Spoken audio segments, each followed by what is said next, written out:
here at HRA. And I just wanted to extend a warm welcome to everyone to our first module for our skill building series. And this is actually our last workshop. So today we have Alastair Macdonald from here today at our event to teach us more about workplace communications. And I know that Alastair has a lot of information to share with us today. So without further ado, I'm going to pass the floor to him. Okay, well, thanks, Clarice. That's a kind introduction. So let me just kind of set the stage of what I'm going to try to share with you, but start with a confession. And the confession is that this is not an area of expertise that I have, but it's an area where I've had a lot of experience and exposure. I think there are those programs that offer specializations in communication, and it can take you in a whole array of directions in a workplace or in a company or in an organization. But what I'm going to be sharing with you today are just some of my, we'll call it casual empiricism, some of my experiences as an executive, having worked in large organizations and now my own smaller organization. I'll just chat very briefly about what I do now, and provide some context about what I have done. So I'm going to just jump to presentation mode. Are you seeing all the screen, or just yes, maybe not? We can see it. Okay, all right. So just a bit of background about myself. What I would suggest that you do, if you're at all interested, and I wouldn't if I were you, but if you were interested, you can read up about my profile on my LinkedIn account, so feel free to go there. Incidentally, I welcome at any time students, particularly students who have an interest to connect or questions to ask related to HR. Often I get questions from across the globe because I've had a global career. What about my resume? Does it resonate here? Does it look good? What do I need to change? Here's some of the things I'm kind of thinking about in my career. I don't know what I want, but I'm thinking about these things.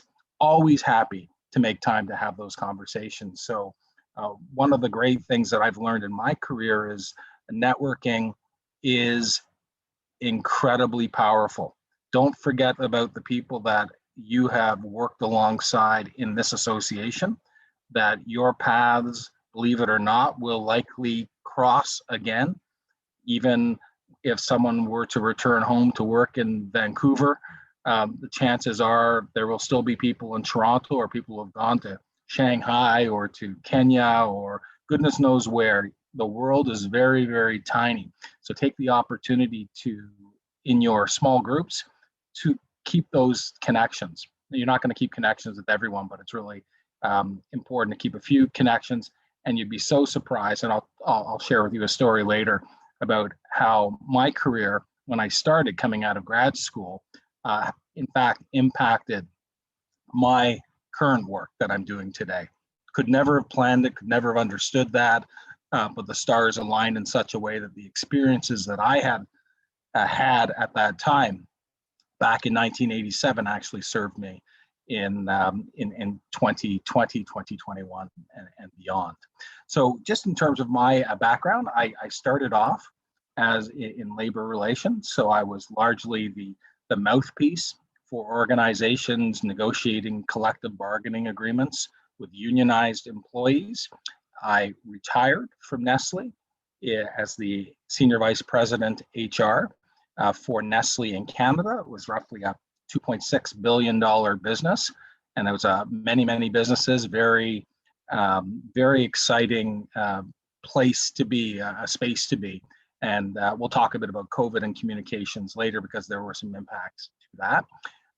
I have really, and in fact, I'm only really interested in working in organizations where people are seen to make a difference and people can make a difference. So the focus of my energies throughout my career has really been on cultural transformation. That includes those employees who are unionized and those who are not. And I was really lucky, and this is probably not something that many of you guys will experience, but I was able to serve or have many, many careers under the roof of one company. And that's by virtue of the scale of Nestle. It's the world's largest food company. It's based in Vevey, Switzerland. But I had the opportunity to come in first working in the retail business as a manager, human resources. I moved into a learning and development function. I continued to use my labor expertise and was negotiating collective bargaining agreements.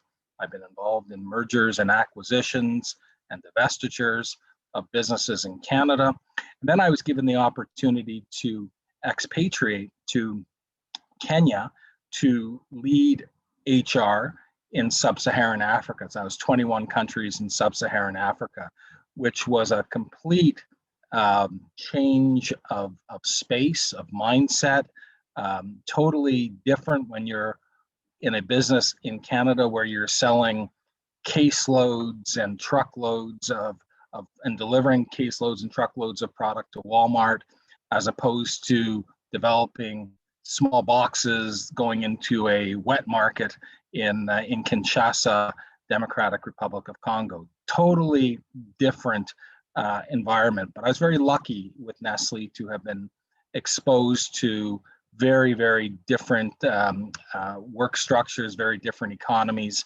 very different environments. And one of the keys to that, I think, to my success in that area was my ability to adapt and to embrace the changes, which is a common theme that you will take with you no matter where you go. Just make sure that you're learning, going in with a positive attitude, and can always make a difference. So I've really worked as a trusted advisor to executive teams. So that's coaching and leading executive teams.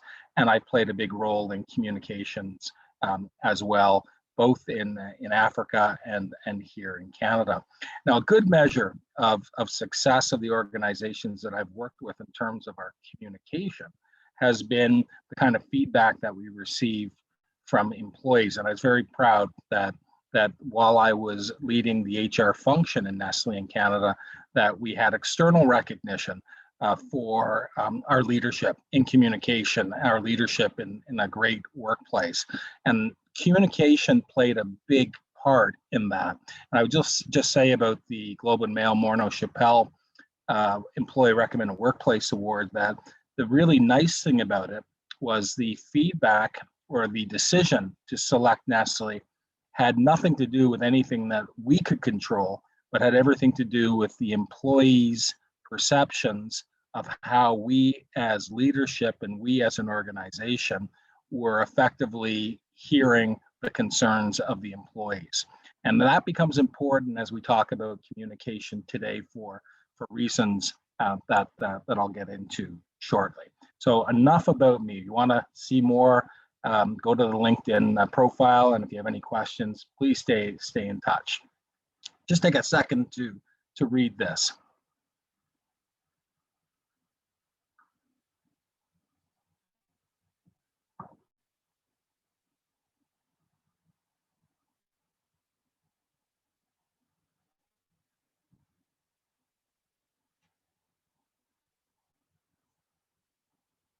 So what are some of the things that, when I was asked to speak, that I was considering is, well, workplace communication is such a broad topic that rather than try to get too precise and too deep in one particular area, we're going to try to go big.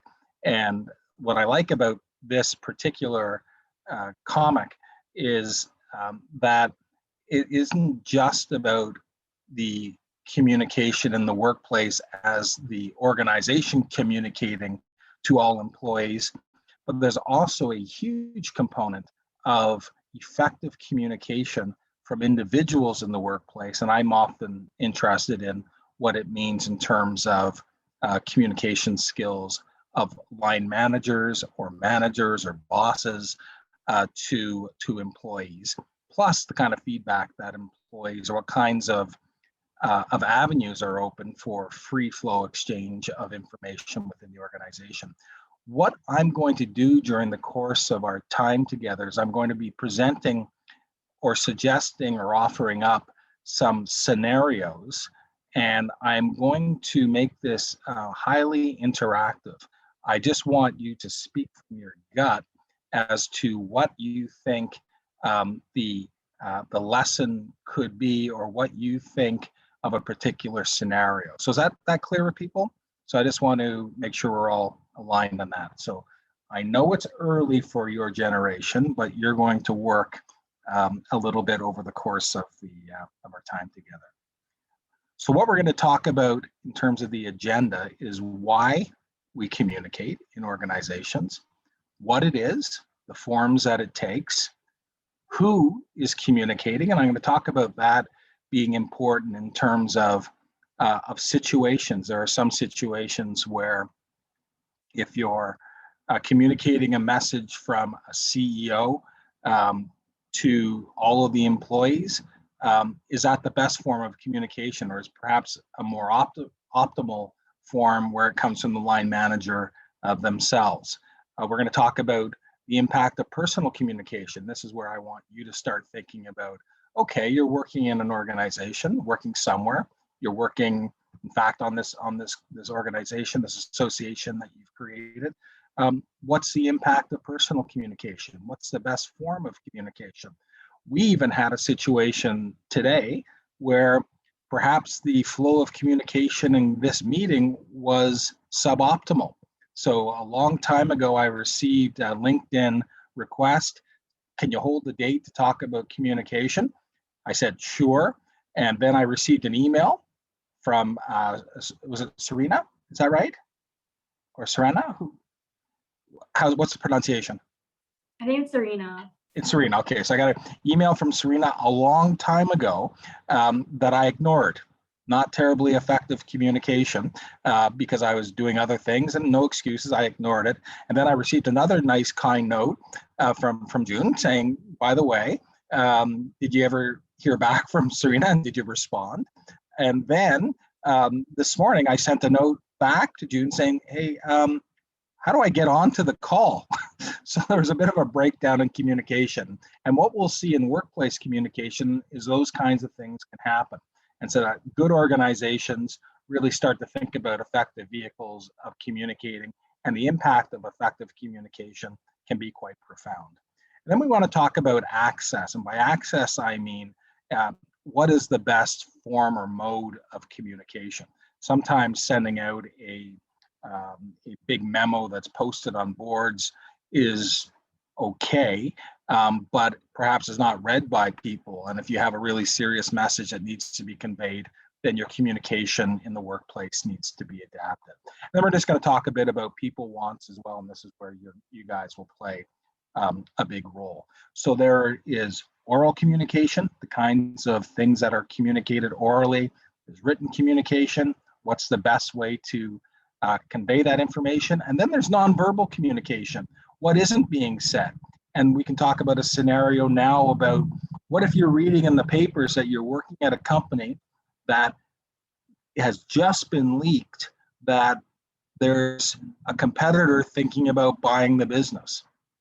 And you're working at this company, you just started with the company, you're all excited about this new company, you've heard great things about it, you've gone to Glassdoor to read the reviews, this is the place you want to be. And then in the newspapers, you're hearing not all is as good as it seems, that the company is in difficulty, and the press is saying that there's a possibility that this business is either going to go under, or there is a competitor thinking of buying it out.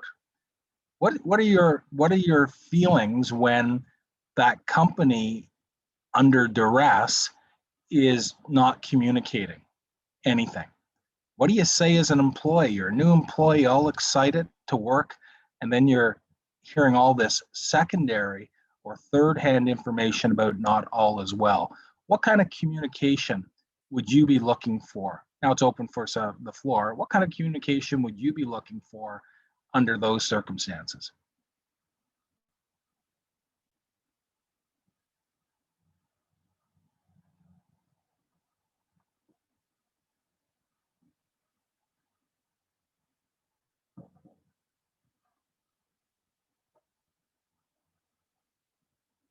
Do I pick names or do people come forward?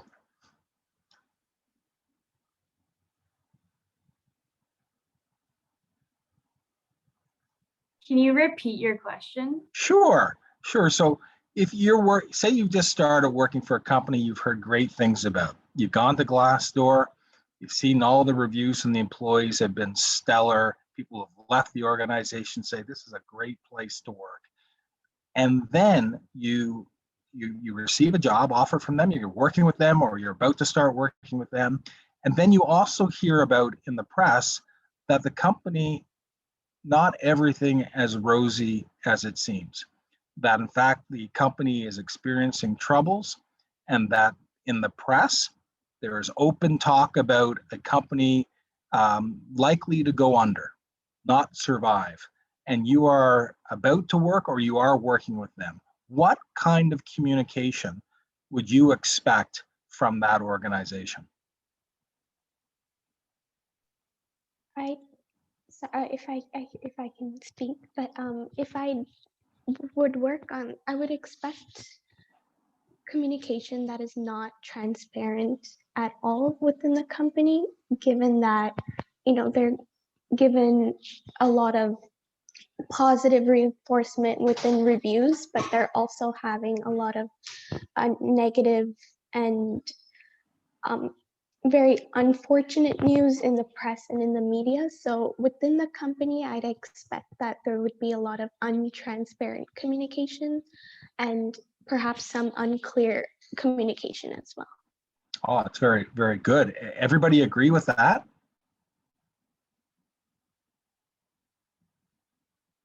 So you would expect the employer to say, employees, we're not saying anything.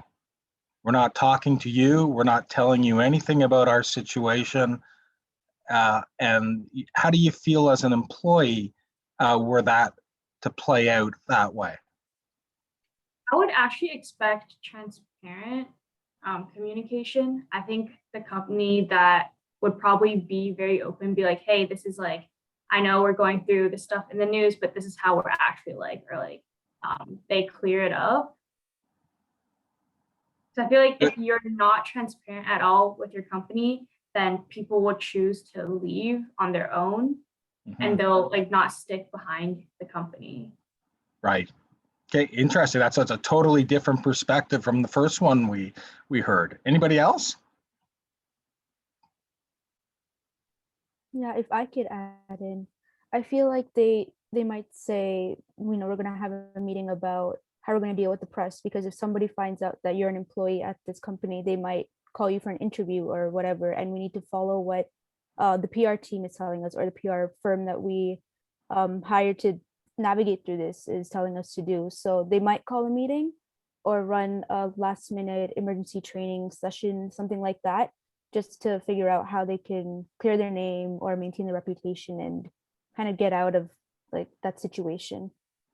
Very, very good. Okay, so that's three different perspectives already on the scenario that I had given. One is, it's a press issue. We're going to entrust as an employee the company to deal with that, and just we don't need to hear about that.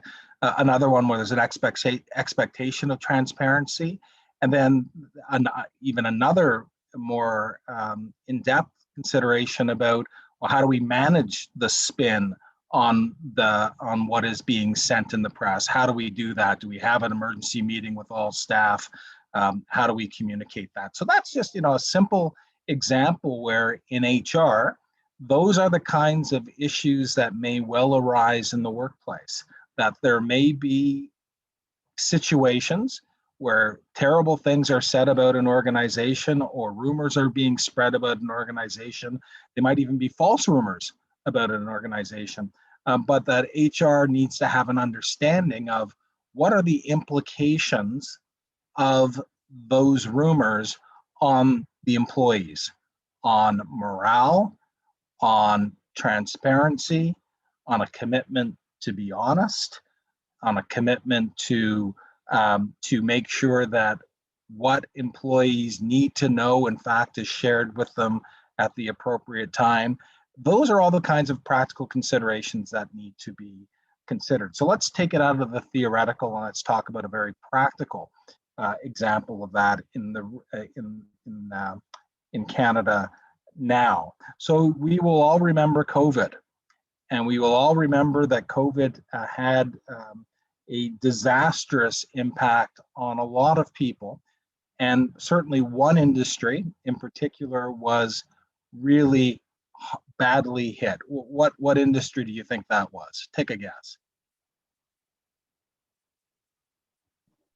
Anyone want to answer? Pardon me? Does anyone else want to answer? Maybe like airlines. Bingo, airlines. There you go. So here I was sitting in Bali with my family, and we were occasionally listening to information from back home. And there was this message from the Prime Minister saying, we urge all Canadians, we strongly urge all Canadians, in light of what is happening, to come home now. And we had registered with the embassy in Jakarta, and the embassy in Jakarta was reaching out to us daily saying, based on the most recent advice from the Prime Minister and from the Government of Canada, we urge all Canadians to come home now. Now you can imagine my difficulty. If you've ever been to Bali, you would know that that's not a bad place to spend some time if there's a COVID crisis going on globally. It's not a real hardship. So I wasn't in a hurry to come home. But the industry that was impacted most severely, we experienced. The airline industry essentially shut down. We couldn't get flights back via Hong Kong. We could not get flights back via Jakarta. We could not get flights back via Tokyo. We in fact had to fly to Dubai, and then from Dubai to Frankfurt, and then from Frankfurt to Toronto, and then we were put into self-isolation and then what I call imprisonment for a long period. When all I could think about was being back in Bali. But one of the people that impressed me most during that scenario was a guy named Ed Sims. Ed Sims is the chief executive officer of WestJet. And WestJet, if you've been following the news, and if you've been following their business, have really had a profile, an image of being a very honest, transparent, very highly integrated communication platform with its employees. And you can imagine Ed Sims being the leader of this organization, conveying what can only be characterized as the most difficult of situations. Planes cannot fly. If planes cannot fly, pilots cannot fly. And if pilots cannot fly, flight attendants are not working. When flight attendants and pilots aren't working, then the maintenance crews are shut down. Planes are grounded. Bills cannot be paid for. Planes are very expensive. So Ed Sims was spending a lot of time with his board of directors working through all of the refinancing of the airline, working through support from the government to help see the organization ride the COVID wave and come out on top. What struck me about Ed Sims was, if you go to look him up in LinkedIn, was just the nature of his transparency.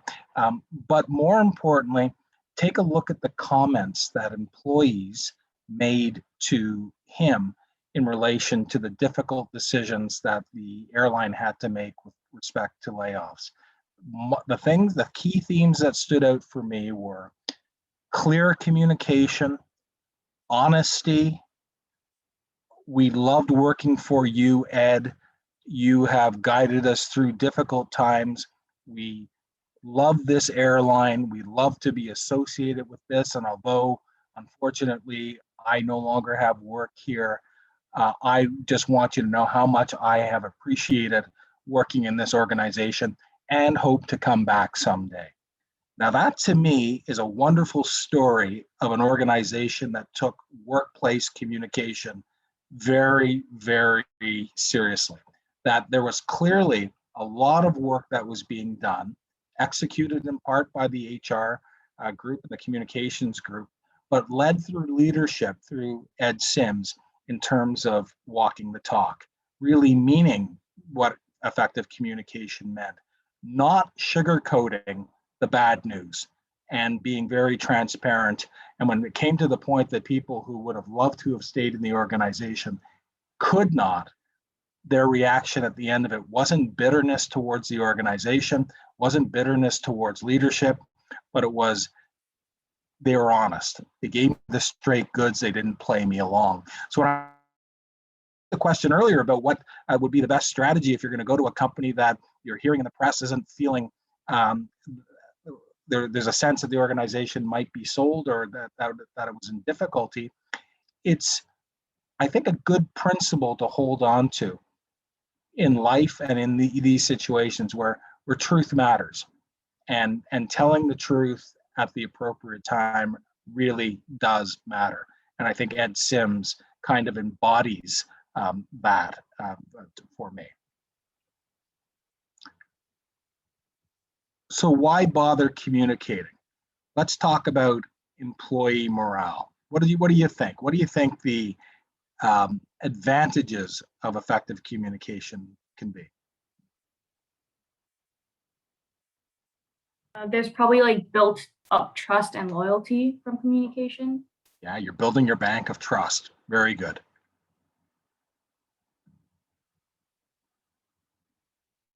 An organization that works better together. Yeah, for sure. Yeah, you're all on the same page. Be receptive to what others say. Yeah, yeah, and it's easier to be receptive if you're going to have a habit of being an effective or a truth teller. The more that people, if you take the scenario we talked about at the outset, the company in some trouble through the press, if you go silent and don't say anything under those circumstances, and then later there's communication, you kind of realize, oh, this is getting out of control. We've lost the handle on effectively communicating our message. The credibility of your message is significantly eroded internally. Forget about what people outside the organization feel. If your organization doesn't trust, oh, now they're only communicating because they've lost control of the message, nothing you say after that is going to hold any water. And trust me, your Glassdoor referrals or evaluations will be less than favorable from employees. Don't work for this organization. When we were in crisis, they didn't tell us leadership is only out for themselves, no future for people coming here. And that's not the kind of message that any employer or any organization wants to receive. Any other reasons why? It encourages the improvement of listening skills as well as speaking skills between employees and any external factors to the company as well. Talk about that a bit more. That's really interesting. So for example, sometimes when there is effective communication within the workplace, for employees could use this to their advantage to develop their personal and professional skills when it comes to communication. So they would be more motivated to listen to one another or speak to one another in a clear and concise way. And that just overall helps the company. Yeah, and if you think back to the slide I put up by the agenda, I highlighted nonverbal skills. So it's not talking, it's listening. As an individual, what about for the employer? What can the employer benefit from the kind of approach you just suggested? The employer, I think it's also very important that employers speak to their employees in a concise manner, but it is equally or even just as more important to listen to their employees. So it does encourage employers to listen to their concerns, act on them, improve the company overall. And that just goes back to what everyone else was saying, was increase employee morale and make the workplace a better environment overall. That's excellent. I mean, it's you're taking your communication and turning it not into a vehicle to preach or to dictate, but rather it becomes a feedback loop based on the input of information that employees are providing to you. Yeah. And that's a sweet spot. An organization that has an environment created through leadership or by leadership that not only invites but welcomes input and feedback and transparency, that just feeds off itself. So I can think of some practical examples in my situation. Growing up within Nestle, I think we experienced leadership differently when I started. There seemed to be a pedestal that leadership would be on. So if you were the chief executive officer, you were almost, deity is not the right word, but just almost untouchable. You're on that executive floor, you're eating in the executive cafeteria, you had executive benefits, and there was this kind of status assigned to those in leadership.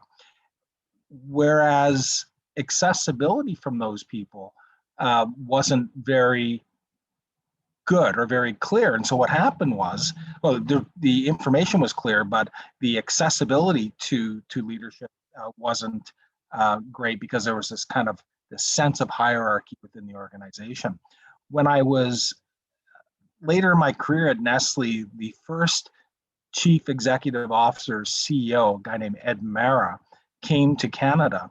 The first thing he started setting up were these town halls where he would stand in the middle of a factory floor, or in the middle of our corporate headquarters, or at a distribution center or marketing offices, and field questions from all employees. It didn't matter if they were blue collar or white collar, if they were supervisors or managers or directors or VPs, or if they were clerical staff. He fielded questions. He made this connection throughout the organization that he lived daily. And not only did he make the connection, but the point that was raised earlier, he also went to the point of closing the loop when questions were asked. So there'd always be someone in the background making sure that all the questions were answered, and he would personally go back with a response to the questions that were raised. It didn't matter who the person was who did that. So the why for him was, we need to do this as an organization because we have huge competition out there. We don't want competition from within or dissension from within the organization. We to work effectively to maximize the contribution of everyone so that we can continue to be the world's largest food company requires that we get our act together on the communication front. So the why he did it wasn't just to create an environment of what I call kumbaya. Everybody is getting along with each other and loves each other, and that's all great.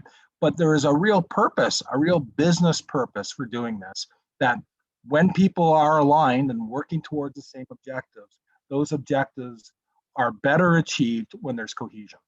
And the real enemy is not within. The real enemy is the competition out there. It's the Unilevers of this world. It's the Procter and Gambles of this world.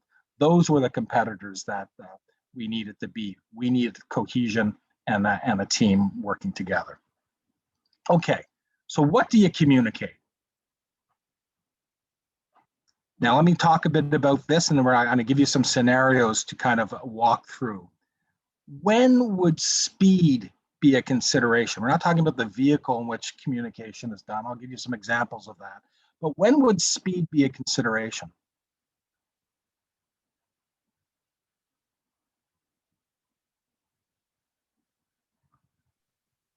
Maybe when there's like a crisis. Yeah.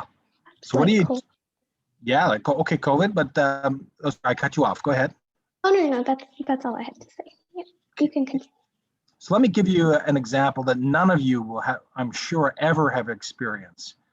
What would you do if the fire alarm goes off in the building? You run. You walk safely. You don't run, but You walk safely. Sorry. that's right. So there are some situations where speed is a consideration. Do you call a town hall meeting? Hey, there's an alarm that goes off. We just want to talk about the wiring that's important in these organizations. We've hired civil engineers in the building of this structure so that the sound or the pitch is the same on the 19th floor as it on the 14th floor. And does anybody on the 12th floor want to talk about perhaps differences in the decibel levels of the? You don't do that, do you? The place is burning, so you don't have a whole lot of communication, except that the communication is when there's a fire alarm, listen to the fire officers and safely evacuate according to procedures to the building. So there are times when speed is a consideration. Now, let me give you an example of a, sort of, I'll hold that one, I'll come back to it. Inform, discuss, decide. There are times where I kind of distill in my own mind what needs to be communicated. Sometimes I just need to inform staff or employees that they need to do something. There are times where I need to discuss what the considerations are, what we're doing, and why we're doing it. And sometimes I just need to decide that we're going to do something differently. So inform, I'll give you an example of that, is the fire alarm. We inform people when the fire alarm goes off that we need to do things, we need to evacuate the building quickly.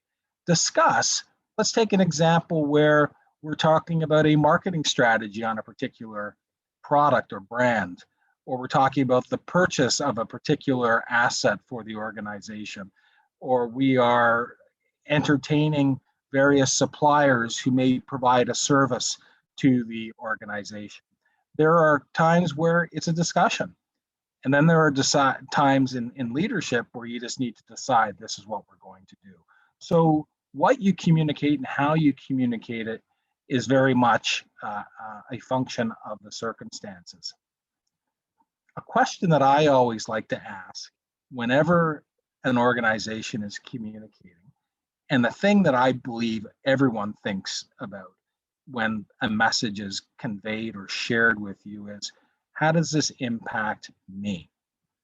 And as an organization, I want us to consider what that means in terms of how, when I am responsible for communicating within the workplace, how this impacts me. How would I want this message to be shared with me if I'm hearing it for the first time?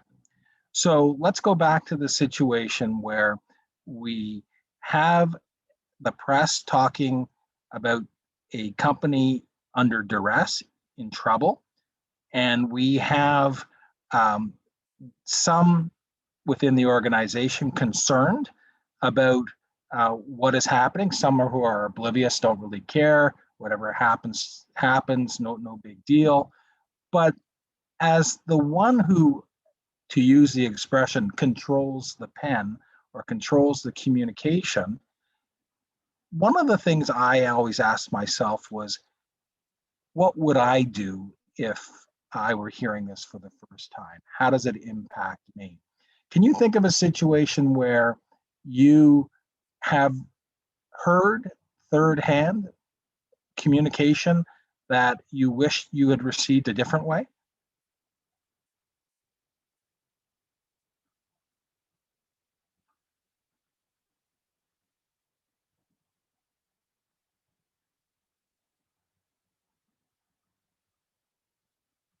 Never?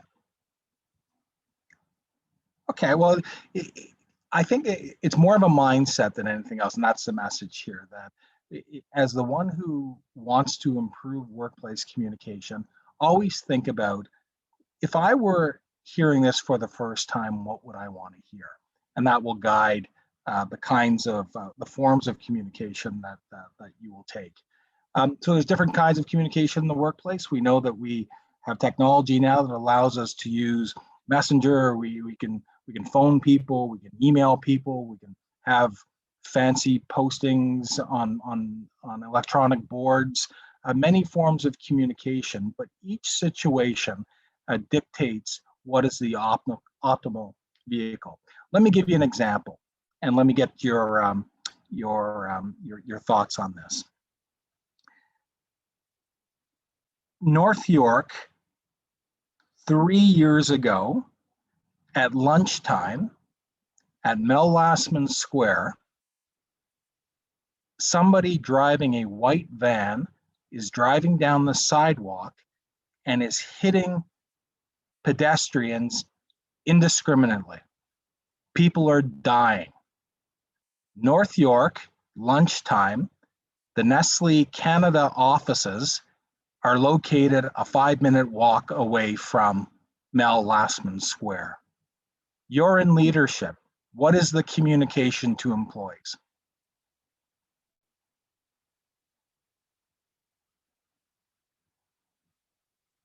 This is a tough question, I feel.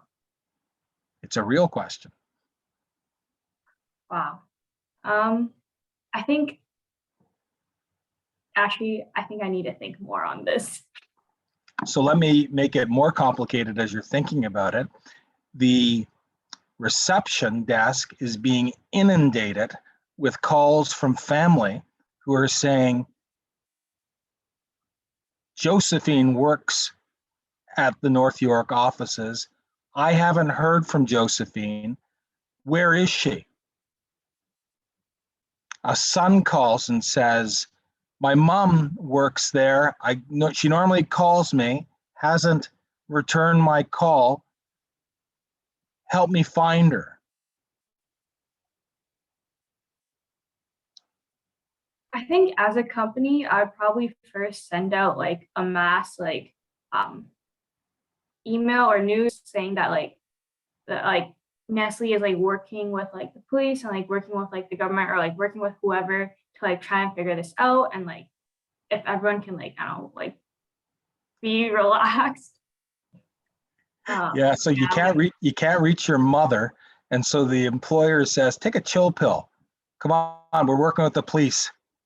I feel like I don't know how else you can't like make everyone happy.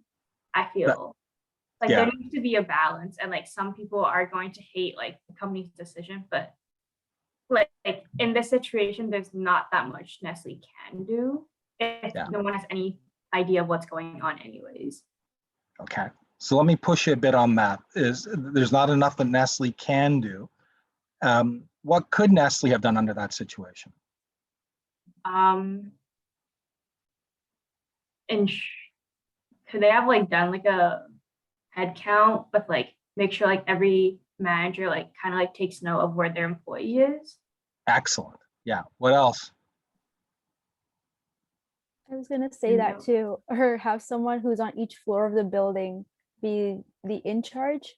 Yeah. And if they have a PA system, even better, they can broadcast a message telling people to reach out to their families, let them know that they're safe and that the building is on lockdown, I guess, or like a hold insecure, whatever, and let them know that, you know, it's being taken care of and Nestle's cooperating with the police just so they're calm and they can pass that on to their families.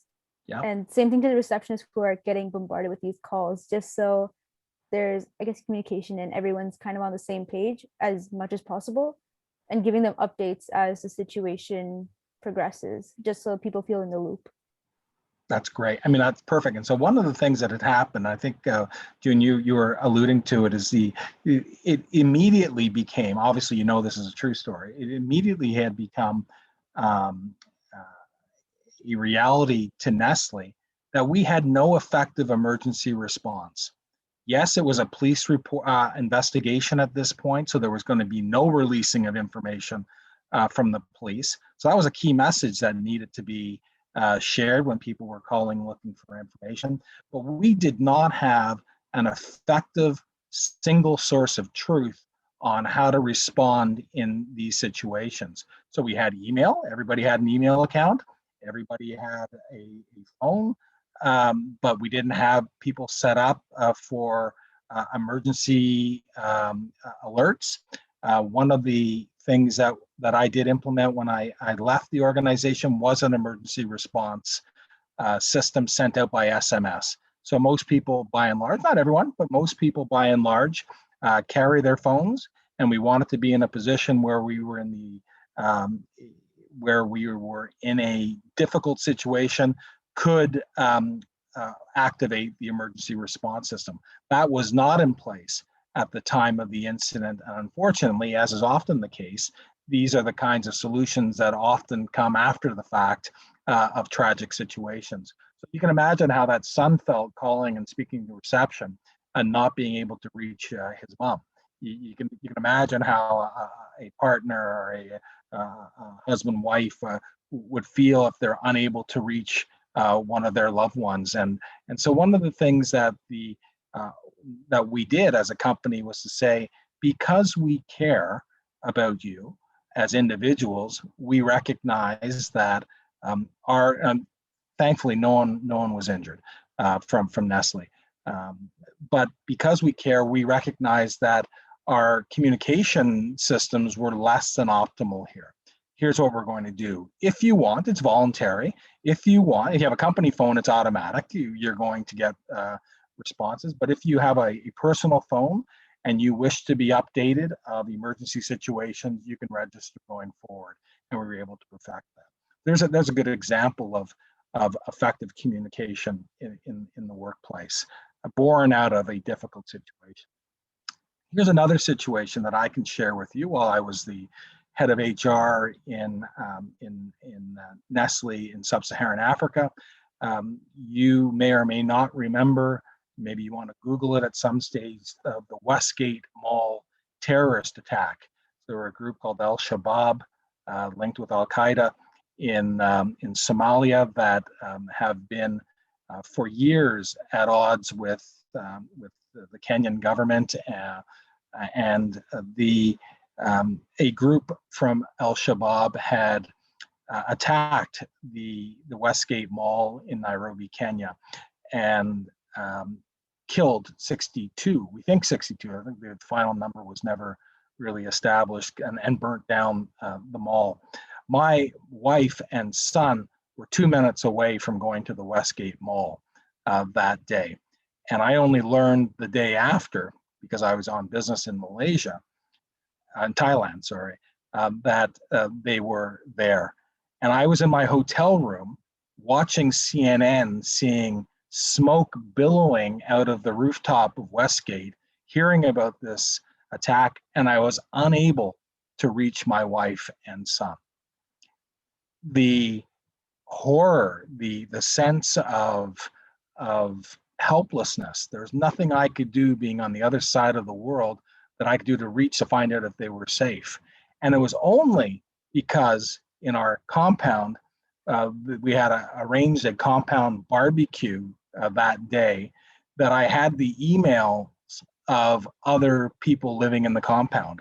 And I sent a note off immediately to one of the residents to say, hey, by any chance are Joanne and Aiden at the barbecue? And within 13 seconds, he said, yeah, they sure are. What a relief. But I had no effective means of communicating with my wife or son in the context of a crisis. So there was great learning for me. And as I learned the following day, and it was a long night for me when I was in Thailand at the time, that our head of legal and one of our marketing leads were actually stuck in the mall and had to escape before the mall was burned down. So we as an organization realized that we didn't really have a pristine answer or response to emergency situations. And again, born out of a difficult situation, of a real tragedy, we were able to put in place mechanisms that could improve communication. So those are some examples of communication in the workplace. Let's talk about vehicles. And I've talked a bit about it before. I think there's a generational divide. My kids don't do Facebook. My kids, are doing other stuff. So mobile, text, email, posted announcements, intranet. This is what's the optimal vehicle? Do we send? We talked about when is it important to convey a message early. You put a message in a bottle and drop it in the water and hope that everyone will pick it up and read the message. Do we send it by carrier pigeon to people? There are different forms of communication that in the workplace resonate better with some than others. I see that all the time, particularly when I'm dealing with generation, say the baby boomers are probably the best example, because they were kind of working at a time where technology wasn't a thing. Then technology became a bit of a thing, and now it's a big thing. And many have been left behind, don't know how to, what messaging is appropriate for them. So how in a workplace do you decide what the optimal communication vehicle ought to be for employees? What do you think?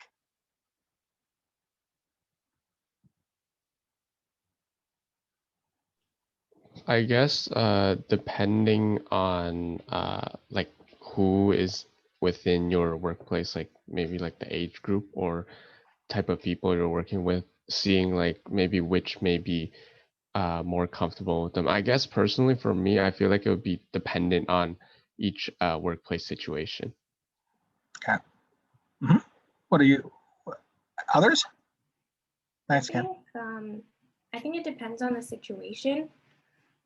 For example, if you were to, like if a manager were to speak to an employee about their, I don't know, like how they're coming late to work every day and it's not acceptable, then probably speaking person to person would be the correct choice of communication. Right. Whereas if it was something that like, everyone is receiving an extra day off for the long weekend, you guys can receive a gift card, that would be more like an email or posted announcement, like a mass email to communicate that. That's right.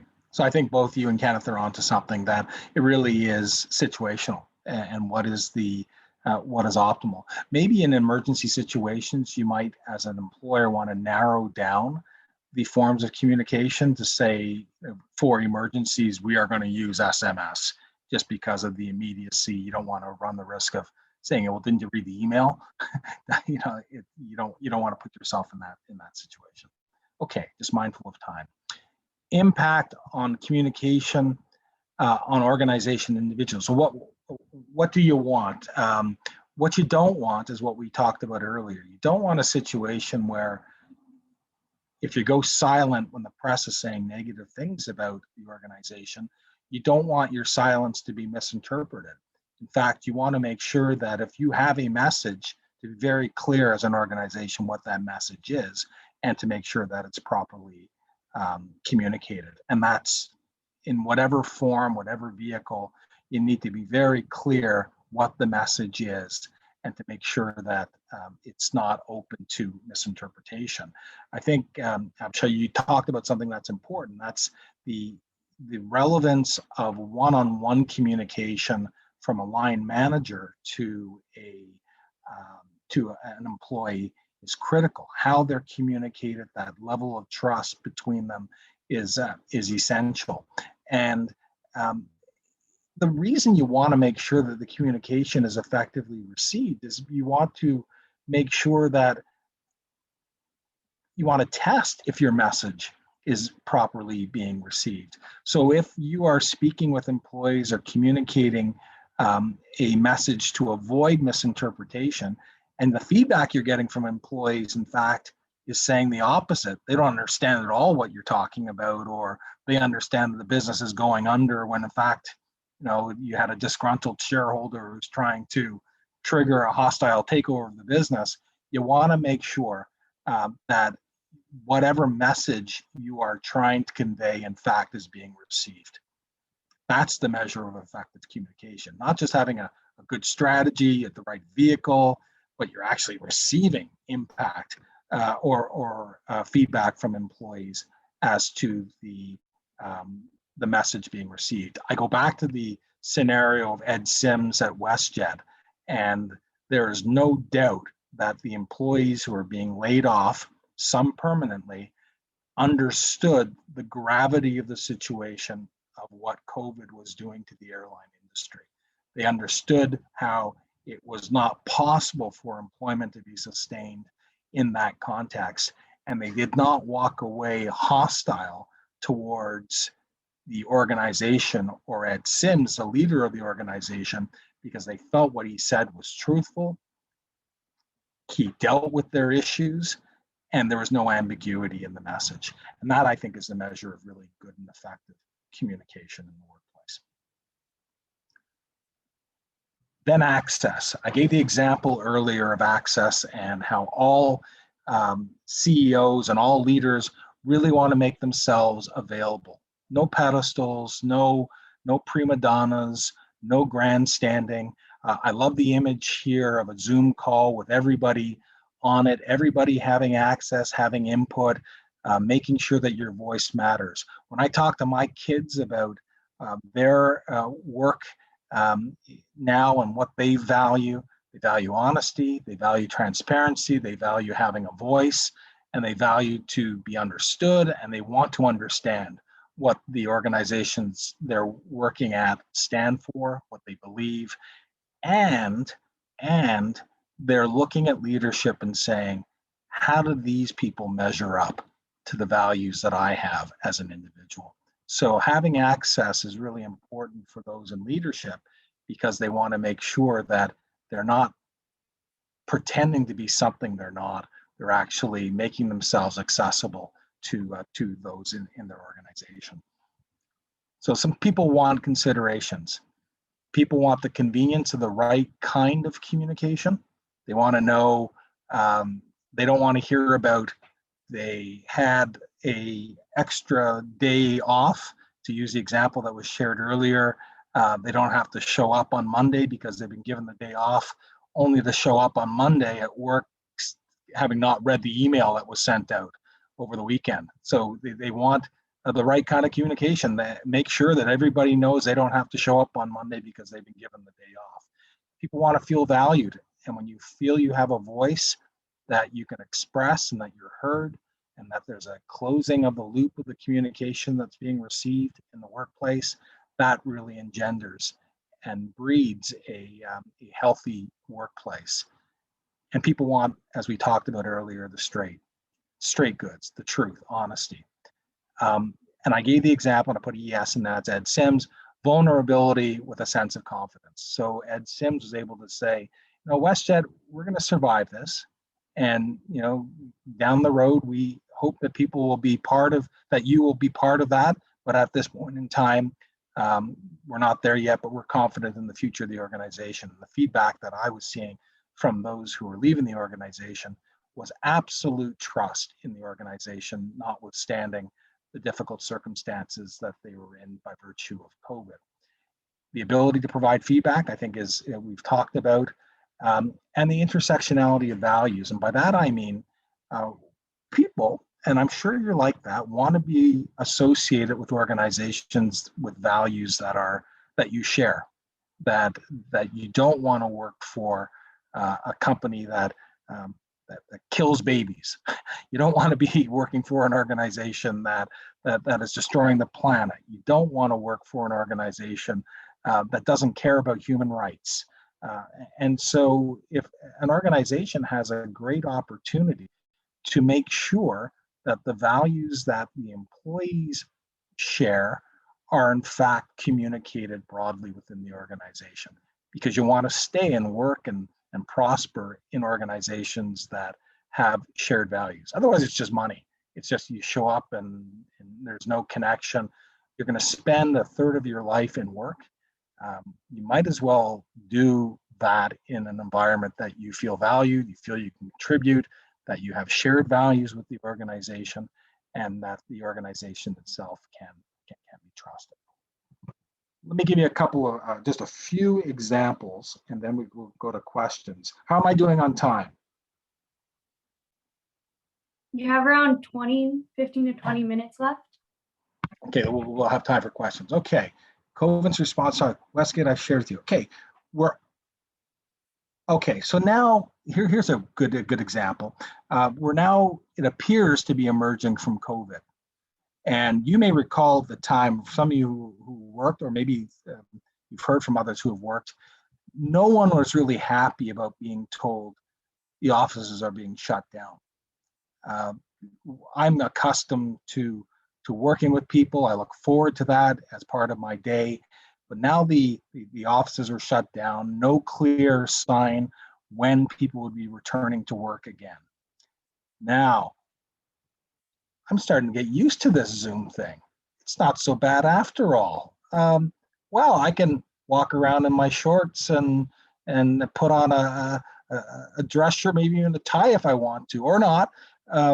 This is not all bad. I can do my laundry and wow. Now we're coming out of COVID, and people are getting messages from employers back to work full time starting September 1st.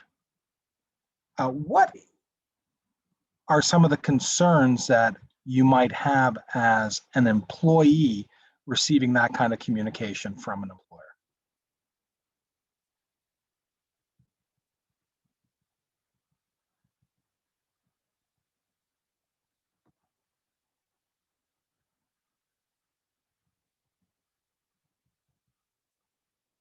Remember, initially you're being said you were going home, safety, COVID. We're not, and no one's coming to work until we figure this COVID thing out. People adjust, start to get used to whatever daycare arrangements they have or whatever lifestyle changes they had to make. So something they resented initially, they're now starting to say, not only do I like this, but I'm no longer interested in driving across or taking public transport across the GTA an hour and a half each way to work. When I get there, I'm tired. When I get home, I'm tired. I think I'm more productive at home. What kind of considerations should an employer make in deciding to bring people back to work? I think it depends on how like necessary the job needs to like be in person. Because like for example, like engineers compared to like business people might not need to like actually be in office, whereas engineers will, like if they have to be like on hand, and like it'll make a difference there. Right. Yeah, that's good. Situational. You can't have factory workers working from home. Yeah. So there's, out of these situations, I raise it just because I think it's a real situation that workplaces are going to be confronting now in the post-COVID world. Now, COVID can come back again, who knows, the Delta variant or whatever other variants may come up. But for the time being, what I've seen in the workplace is a change in people's attitudes towards commuting. And that there's a recognition now that in many cases, I can be much more productive not commuting, more valuable, and at the same time derive a personal benefit from being able to do the kinds of things that I otherwise would have to do outside of work hours that I can get accomplished. So a couple of things are happening. One, in the workplace, I need to think as a leader in a company, do I need all the bricks and mortar of my headquarters? How do we turn this into a competitive advantage or an advantage for the organization? Do I really need 7 floors at 25 Shepherd West? Or is there a possibility that we can have more people work from home? That the work is not going away, it's still important, but is there an opportunity for us to reduce our footprint in the actual physical space that we are paying leasing space for? And just by way of illustration, when I came back to Canada, one of my projects was to reduce our footprint, move to more open office spaces, more hoteling of spaces. Executives did not have offices. It was open concept, and we were able to go from 7 to 4 floors. And in the process, the cost was $1 million per floor, is what the annual operating costs were. So that's a lot of money. And so being able to take $4 million and have that go to the bottom line really meets the the needs of the organization. I was speaking with a friend in the UK who works at Deloitte, and Deloitte has gone ahead and closed 4 of their offices, 4 in the UK, because they realized now that they were paying for space that in fact wasn't driving any value. In fact, it was taking value away from the organization when the work could still be done with many of their consultants working from home. So it's a big win that they reduce costs. But if you have a group of employees who feel like, and I think you're part of that generation, you like to rub shoulders with each other, you like to kind of hang out, is it wise to make a decision to say all of our workers are going to work from home? That's something that, in terms of communicating the message to move to to no offices or everyone's working from home, really requires some thought.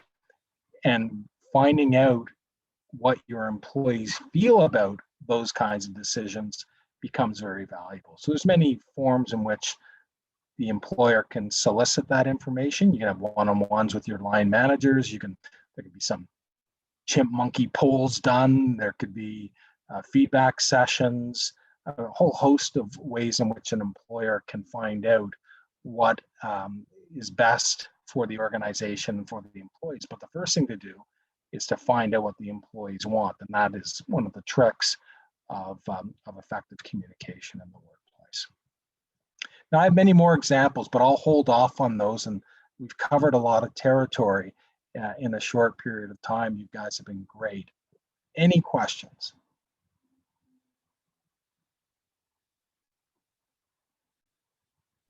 I do have one question. So during the pandemic, I know a lot of employees across like different companies, they might feel some burnout or perhaps some demotivation within the workplace after being isolated for so long.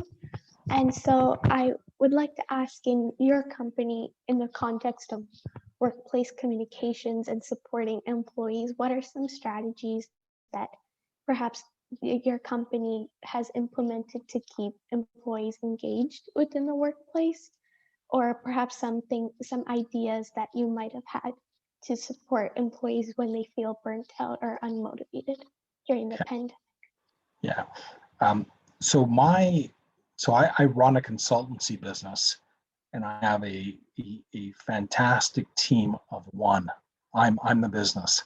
So I can't speak to my current situation, but I can speak to when I was a senior vice president, human resources at Nestle.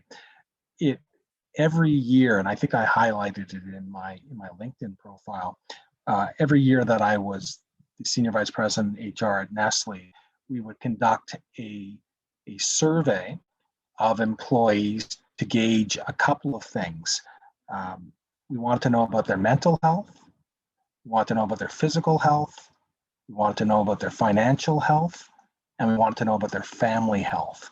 And generally speaking, those 4 dimensions were areas where, generally speaking, are where people have concerns. So people have huge concerns about money.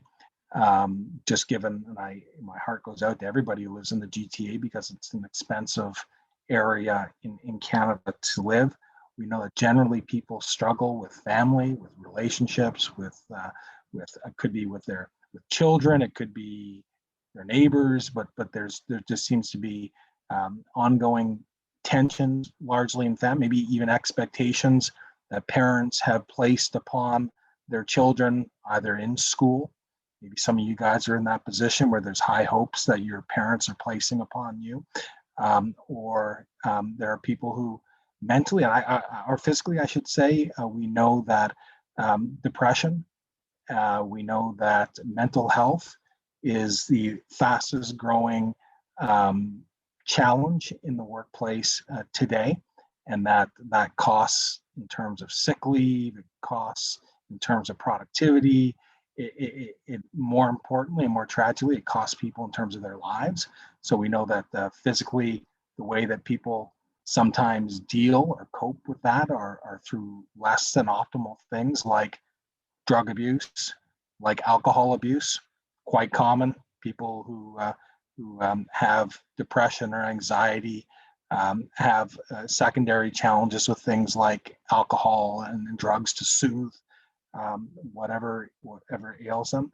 And then we know that financially people need help in terms of kind of managing their business. What I was able to do is to take that feedback that came from employees and reassess on an annual basis the kinds of benefits that we were providing for employees. So by way of example, directly on point with the question you've raised, we were able to glean that many employees in the workplace were struggling with mental health.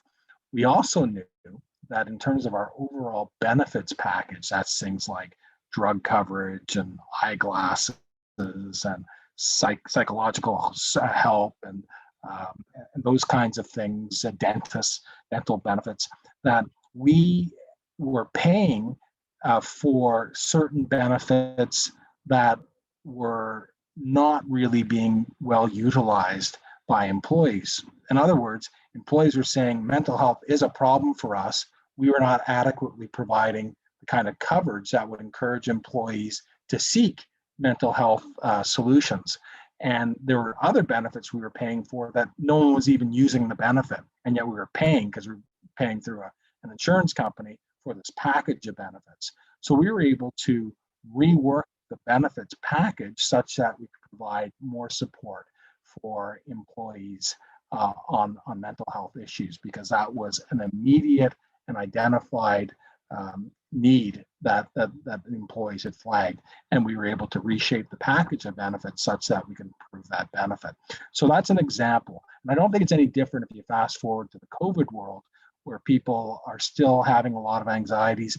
Do I want to come back? Will I be exposed to a variant? Do I want to come back that I don't feel safe? Do I want to come back that I can do my work from home? Why am I being felt to come back to work?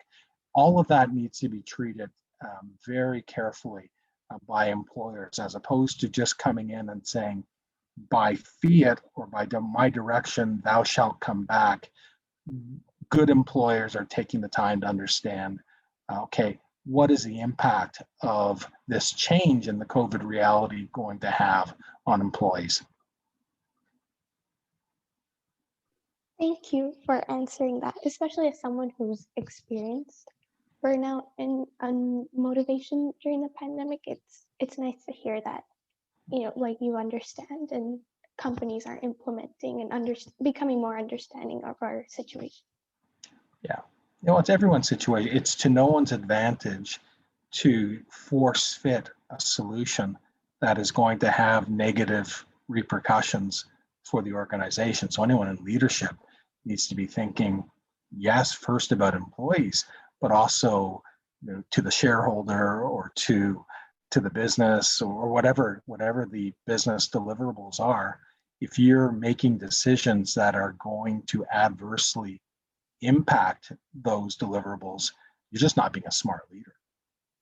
Exactly. For sure. Thanks for the answer, Alastair. I think we have time for one more question before we wrap things up. If anyone wants to ask, you can either come off mute or just ask in the chat.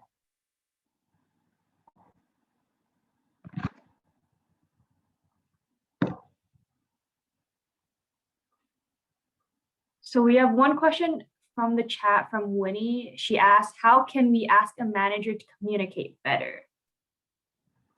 So do you have any circumstances where maybe your manager wasn't that great at communicating? Of course. One of the things that we were able to do within Nestle, and I think it was a very smart process, was to permit, if biannual, it wasn't every year, but to provide feedback on line manager effectiveness. And it was leadership effectiveness, and it was confidential, and any manager with 5 or more employees, the employees would receive a survey to take, and there's like 7 or 8 questions. It wasn't a profound study, but it was just how effective is my line manager on communication? How effective are they at hearing concerns? Just very high level questions.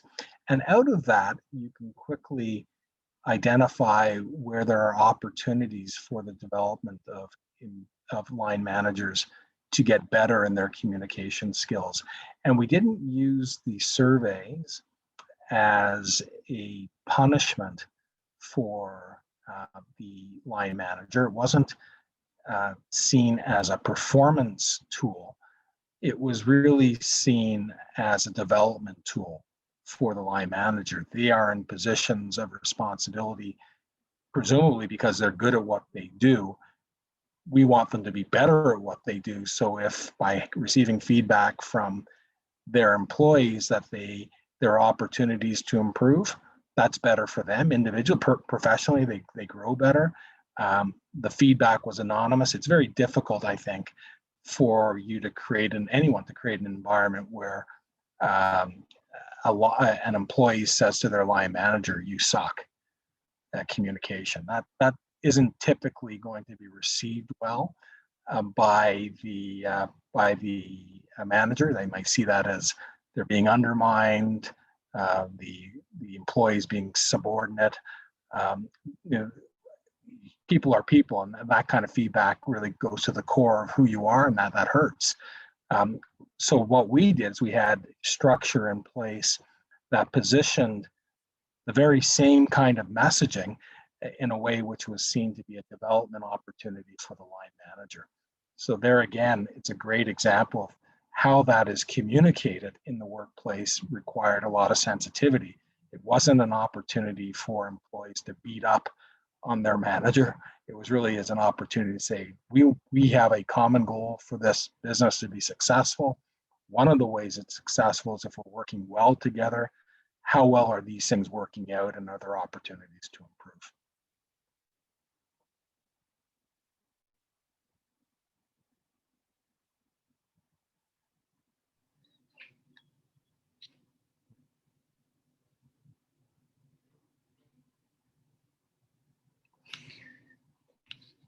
So if there are no more further questions, I think we can wrap up today's workshop.